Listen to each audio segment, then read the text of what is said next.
We are. We're ready for Chapter 12, Warranties, Product Liability, and Consumer Law. It's not a bad chapter. Actually, you guys have been on the buying side of these laws for all of your life.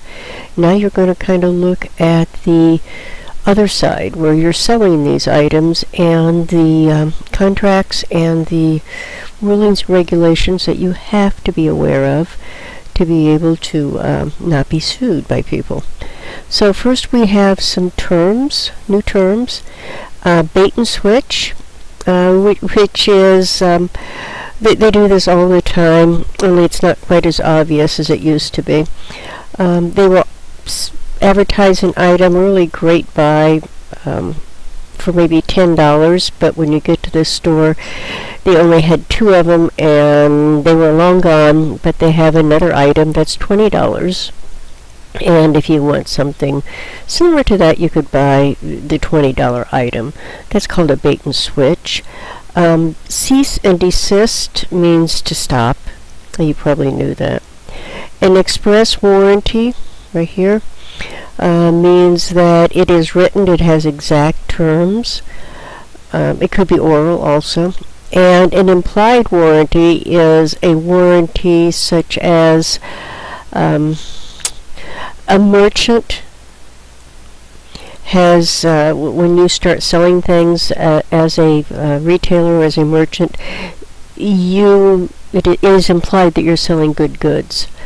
That the quality of goods that you're selling is of good quality and that they're not defective. That's an implied warranty, something that you don't have to say right off the bat.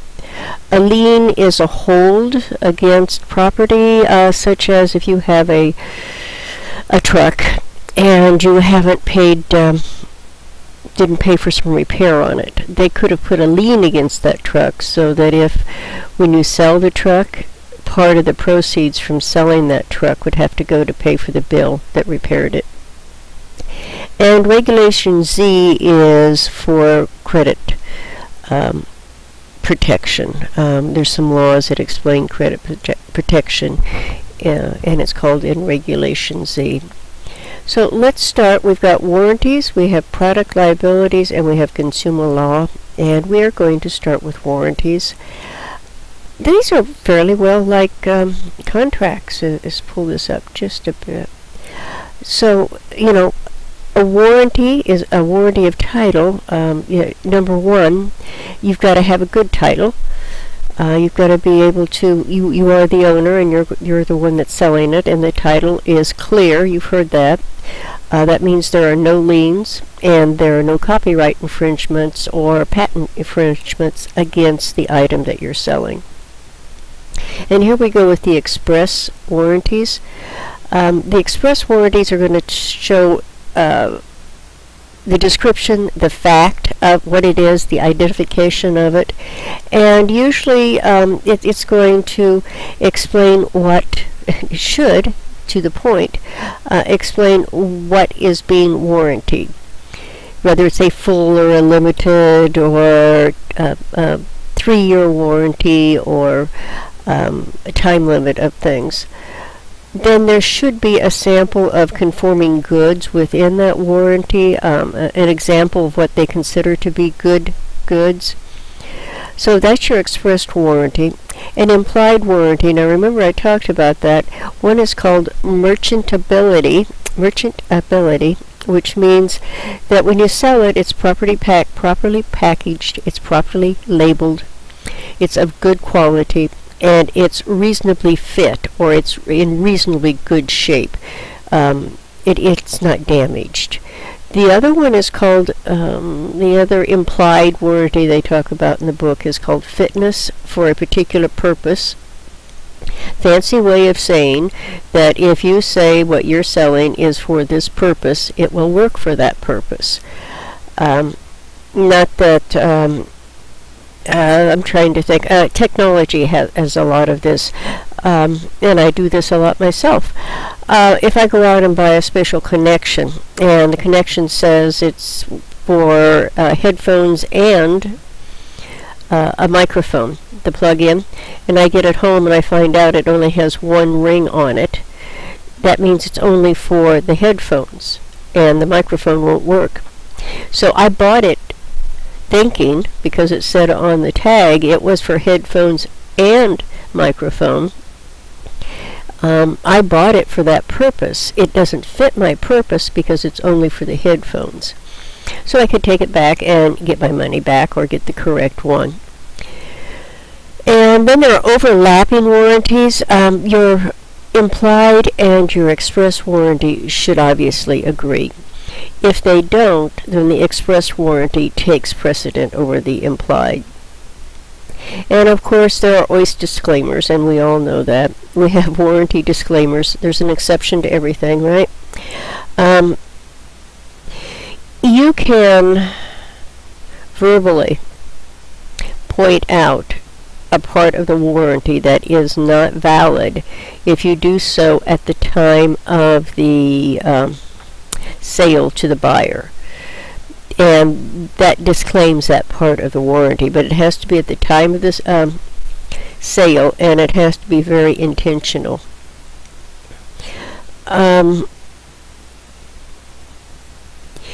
If you want to disclaim the implied merchantability, you've got to mention that also.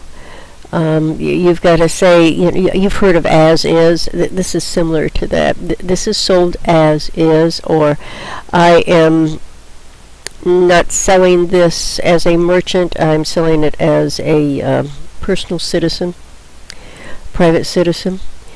And then the same thing for the fitness. That one must be in writing. You've got to say, I am selling this as is. It has to be written out. This is the defect that I know is what is wrong with this product. So you have to be very specific about your disclaimers.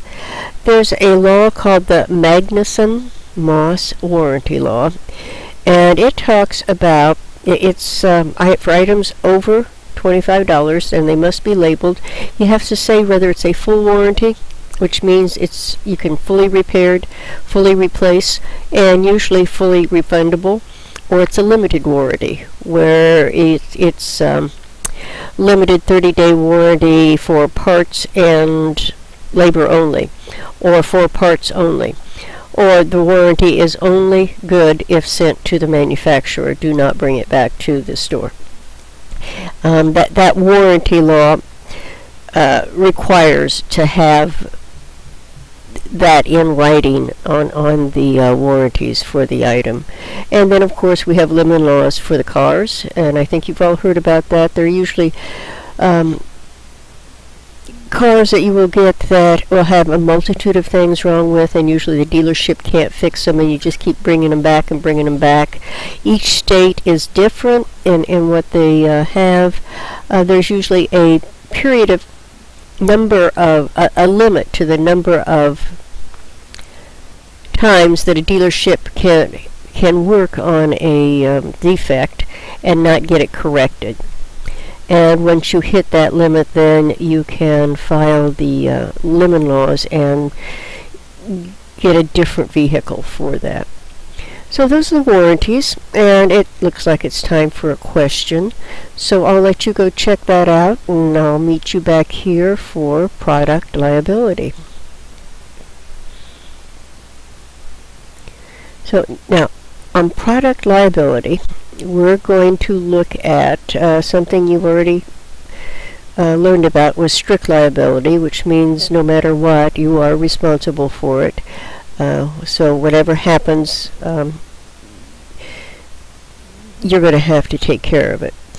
But there's neglect, and for neglect to happen, there has to be a lack of due care in design, materials, process, assembly, or warnings.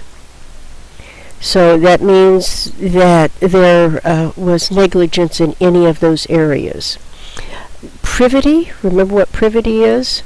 It means the two parties have to have a contract, and only involved people involved in that contract can do the neglect or file neglect. That's no longer required. There doesn't have to be a direct contract with that. And there can be misrepresentation, which would equal fraud. So looking at strict product liability, product defects, it can be in its manufacture, in its design, in its instructions or warnings or labels, any of those areas. A requirement for strict liability: if it was sold, if the product was sold in a defective state, if you are normally in the business for selling that item or selling products, if the product was unreasonably dangerous, you're going to have strict liability. If whoever bought the product of this dangerous item was physically harmed specifically because of this product, okay, you've got that proximate cause.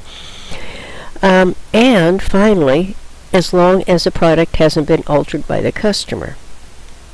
So if all of these requirements are met, you're going to have strict liability, which means there's no way out of this and that it will have to be covered. Other applications for strict liability are if a bystander was harmed, you would be, as a retailer or the merchant, liable for the harm for that bystander. And sometimes what happens, I don't know if you folks remember, Ford had a vehicle that had tires on it that would blow out going around the corner at a certain miles per hour, and they were sued, and those tires were, I believe, Firestone. So Firestone was also sued along with Ford because of the defect in the tires. I think that was Firestone. It was some tire company of that kind. So suppliers that have components within your product are also liable. Defenses to product liability: sometimes the product you sell may be under federal regulations, such as medical devices. At that point, the federal regulations take into hold. And if the federal regulation said it was good and passed, then you cannot be sued because of it. There's the assumption of risk. If you tell somebody that this is an issue with the product and they say, I'll take that risk, that's called assumption of risk. Product misuse: if you tell somebody how to use a product exactly and say, now don't do this, because if you do, that's called product misuse. Commonly known dangers: if those are labeled on there and they still ignore those, that is a defense to product liability. Comparable negligence, where they have, that's where they may be 50% used it wrong and you may be 50% wrong. That's that comparative negligence. So sometimes the customer can be 10% wrong or 10% involved, and that would deduct from the liability. And then if you have a very knowledgeable user that is using it and is well aware of all of the above, that may be a defense for product liability. So that covers the product liability. You probably knew a lot of those. Let's go check back at a question, and then we will take up on consumer law.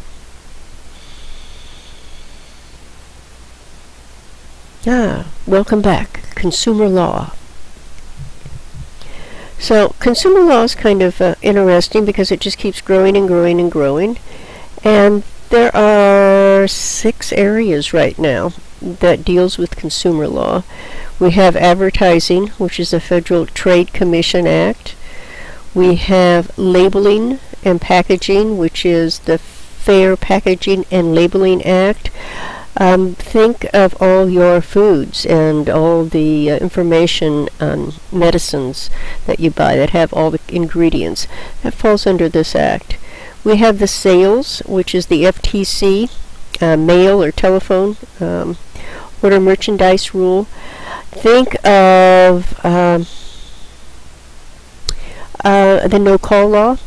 Think of telemarketers and all the rules and regulations they now fall under, and how they can be fined $1,000 for calling you if you're on the no-call list.